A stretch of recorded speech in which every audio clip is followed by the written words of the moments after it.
Jesus' disciples as they had not followed the tradition of washing their hands before a meal.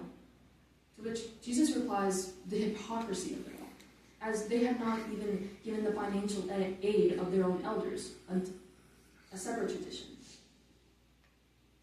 Jesus then goes on to mention, hear and understand, it is not what goes into the mouth that defiles a person, but what comes out of the mouth that defiles a person. Here we can understand that what comes out of the mouth proceeds from the heart. However, what goes into the mouth can easily be excreted.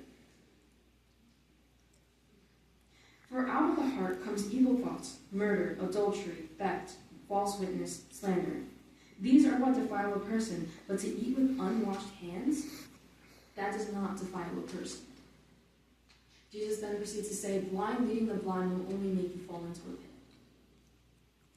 Jesus then meets a Canaanite woman. From here, he can listen to her, and she begs for Jesus' help as she believes her child has been oppressed by the devil.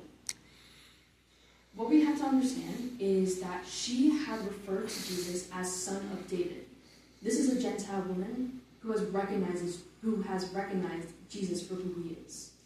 Now, he had ignored her pleas to the point where even disciples had begged Jesus to at least try to dismiss her. Jesus then tells her, I am only here for Israel's sheep, not for Gentile dogs. To which the woman says, even the dogs eat the crumbs that fall from their master's table. What we have to understand here is Jesus was not attempting to offend her, but attempting to test her, to which she passed. He then says, O woman, great is your faith, be it done for you as you desire. He then gifts the woman by healing her child that was oppressed by a demon.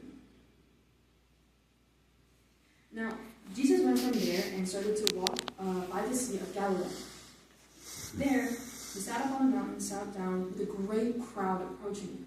In this crowd, there lay the lame, the blind, the crippled, the mute, etc. From there, Jesus had healed them all.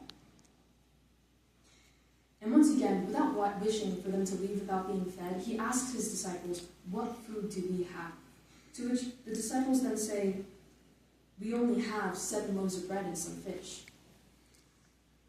Jesus, once again, he gives his thanks, separates the bread, gives it to the disciples, to which the disciples then give the bread out to the people. To this, they all ate, and they were satisfied, and they ended up taking up 7 baskets full of broken pieces of food. Jesus then had fed over 4,000 people. 1 minute.